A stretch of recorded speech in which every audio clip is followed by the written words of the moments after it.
विद्यार्थी मित्रों, आज हमारे इकाई कसौटी की परीक्षा दो जो आई हुई है उसके कक्षा 9 का गणित का जो सवाल थोड़ा डिफ़िकल्ट है, जो कठिन है, उनको यहाँ पे थोड़ा समझाया जा रहा है, उनके बारे में चर्चाएं की जा रही हैं। जैसे पहला सवाल हमारा लिखा हुआ है क्वेश्चन 1 में कीमत ज्ञात करने के लिए। तो कीमत ज्ञात करने में के लिए जैसे लिखा हुआ है 32 की घात लिखी हुई है 2/5, यहाँ पे लिखा हुआ है 2/5। इसकी अपने को कीमत ज्ञात करना है। तो कीमत के लिए अपने को क्या करना होता है कि सबसे पहले हर हटाना होगा।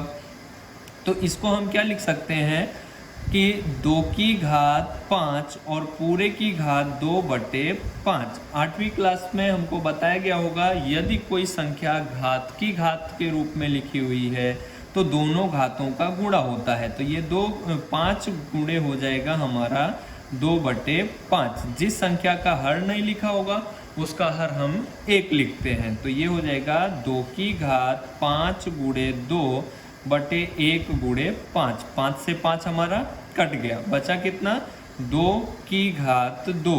और ये हमारा 2 की घात 2 को यानी जो संख्या जितनी बार लिखी हुई है उस संख्या जितनी घात उसकी लिखी हुई है उसको उतनी बार लिख सकते हैं। तो 2 को हम 2 बार लिख सकते हैं, हमारा आंसर आ जाएगा 4। अब इसी प्रकार जैसे दूसरा सवाल हमारा यहाँ पे दिया गया है, दूसरे सवाल को सरल करना है। तो सरल करने के लिए हम तुमको एग्जाम्पल बताते हैं, उस एग्जाम्पल के आधार पे ही सरल करना है। जैसे a+b लिखा होता है और दूसरे कोष्टक में a-b लिखा होता है। वैसे तो अगर जिसको डायरेक्ट फॉर्मूला याद है वो डायरेक्ट सॉल्व कर सकता है। जैसे यहाँ पे हम सबसे पहले क्या करेंगे, अगर हमको फॉर्मूला नहीं याद है तो a का मल्टीप्लाई हम करेंगे a-b में, इसके बाद प्लस b का मल्टीप्लाई होगा a-b में। कोष्टक का विस्तार a और a अगर आधार बराबर है तो गुणा में घातें जुड़ती हैं, माइनस क्या हो जाएगा ab।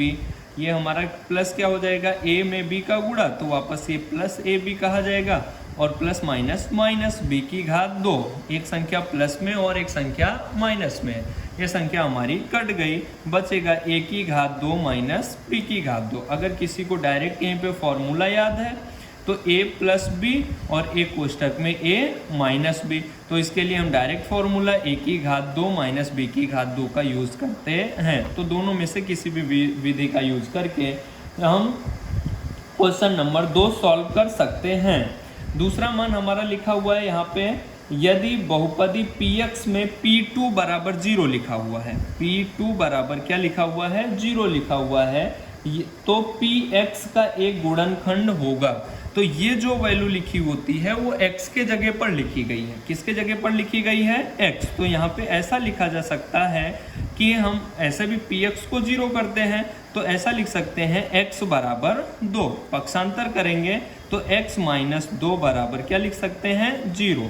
या दूसरी विधि ऐसा भी लिखा जा सकता है px बराबर p2 कर सकते हैं। अगर px बराबर हम p2 कर रहे हैं तो p से p ऐसा कहा जा सकता है कि हम दोनों की तुलना करेंगे तो p से p हमारा हट जाएगा, x बराबर 2 ही बचेगा। इसको ऐसा भी लिखा जा सकता है कि px बराबर ऐसा लिख सकते हैं p2। अब हम दोनों की तुलना करेंगे तो x बराबर 2 जो कि यहाँ पे मिला हुआ है, फिर पक्षांतर करेंगे तो ये प्लस में है तो माइनस में आएगा, x माइनस 2 इक्वल हो जाएगा 0। अगला सवाल हमारा आता है बहुपदी की घात। तो जो संख्या की घात सबसे बड़ी लिखी होती है वही घात बहुपदी बताया जाता है। अगर सबसे बड़ी घात हमारी 2 है तो द्विघात बहुपदी, अगर सबसे बड़ी घात हमारी 3 है तो त्रिघात बहुपदी कहा जाता है। इसके बाद अगला सवाल हमारा 5 नंबर का जो सवाल आता है, 5 नंबर में पासे का सवाल आया हुआ है। एक पासे को एक बार उछालने पर पासे पर युग्म अंक हो उसकी प्रायिकता। अब युग्म का मतलब क्या होता है, जोड़ भी कह सकते हैं। वैसे यहाँ पे युग्म का मतलब इन्होंने सम लिखा हुआ है। सम संख्याएं कितनी आएंगी, पासे को उछालेंगे 1 2 3 4 5 और ये 6 संख्या में से ही कोई ना कोई संख्या आती है। सम संख्या 2 है, 4 है, 6। घटित होने वाली घटना, ये हमारा संभावना का सूत्र आता है जो कि इसके पहले वीडियो में बताया गया है। संभावना पढ़ाई गई है 9वीं और 10वीं को दोनों साथ में। इसका सूत्र होता है घटित होने वाली घटना घटना बटे में कुल घटना लिखी जाती है। तो कुल घटना यहाँ पे हमारी जो लिखी हुई है वो 6 है और घटित होने वाली घटना 3। तो संभावना बराबर सूत्र होता है, संभावना बराबर सूत्र होगा 3। सेक्शन बी में जैसे हमारा पहला सवाल लिखा हुआ है सरल कीजिए, सरल कीजिए वाला हम अपने फॉर्मूला भी पढ़े हुए हैं इसके पहले।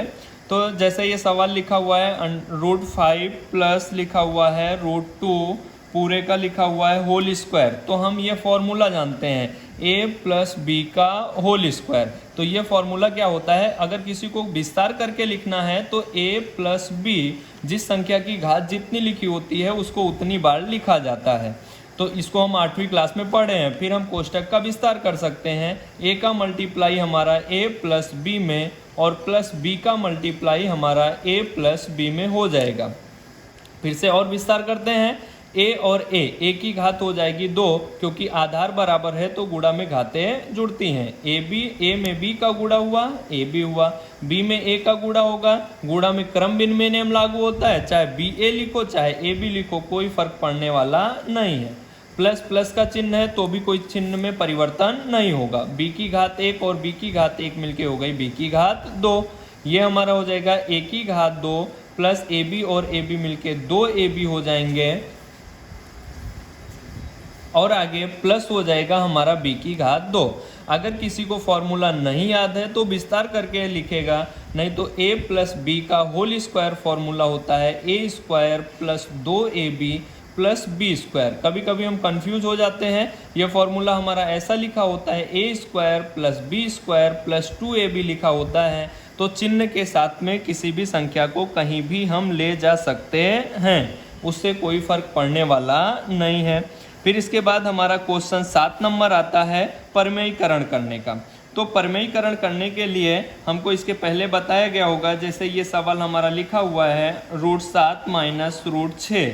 अगर इसके हर का परमेयीकरण करना है तो परमेयीकरण करने के लिए हम हर वाली संख्या के विपरीत जो संख्या होगी उससे अंश और हर में गुणा करवाएंगे।